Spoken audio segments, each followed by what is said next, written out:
Let's bring in Texas Congressman Lance Gooden. He is a member of the House Financial Services Committee. Give us your take on what's going on here. 3 shoot-downs in 3 days over Alaska, the Yukon, and now Lake Huron. Well, I'm embarrassed. I'm very frustrated, and I believe the American people are owed an explanation. I want to know, and I want the American people to know, not just in a classified briefing from members of Congress, but I want the American people to know who is behind these balloons or cylindrical objects or whatever it is they are. If they're serious enough for us to send fighter jets out to shoot down, then I think it's okay for the American people to know who's behind this. I want us to name and shame the countries that are behind these entries into our airspace, and I want us to get tough, and I believe it's most likely China, but whoever it is, after the first balloon, which has been named as Chinese, I'm curious to know if there is any working with other nations, if it's not just the Chinese, but I want to see us get tough. The reason this is happening is because bad behavior has not been addressed by this administration, whether that bad behavior is illegal border crossings on our southern border or entries into our airspace by the Chinese. We have to stand up to bad behavior if we want it to stop. Give us your take on the administration's reaction to that first balloon, the Chinese spy flight. It seemed to be a bit muted. It did. It was slow. I cannot imagine a scenario where it was good policy to allow that balloon to fly all the way across the United States to the coast of South Carolina.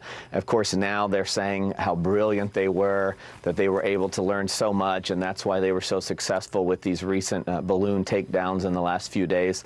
But I'm disappointed that we even got to the point where the Chinese are comfortable sending a spy balloon over our nation. This administration has not been tough with China. This country has not been tough with China, and the Chinese must be laughing each and every day at the many ways they have infiltrated our society, our universities, our government, our country as a whole. We have got to stand up to China and those adversaries who want to take us down. Our farmland, they are buying huge swaths of American farmland.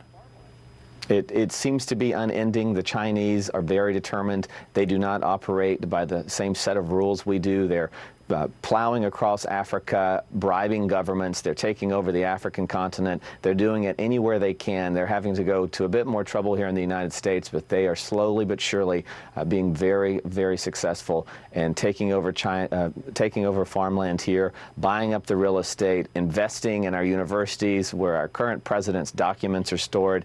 It's just one embarrassment after another, and the American people and we're sick of it. In the last 20 seconds, is the mood on Capitol Hill changing in a direction to confront China, do you think? I sure hope so. On Thursday, we were all united in voting for a measure to make a statement against these Chinese activities. If there's one issue that could bring us together, just one, I would take it for now. If it's standing firm against China and letting the Chinese government know that we're not going to continue to stand for what we have in the past decade plus. It's time to get tough on China, and I hope this administration will join Republicans in Congress, and my colleagues across the aisle will stand with us against China. I think it's good policy. Congressman Lance Gooden, Republican of Texas, thanks for being on. Thank you.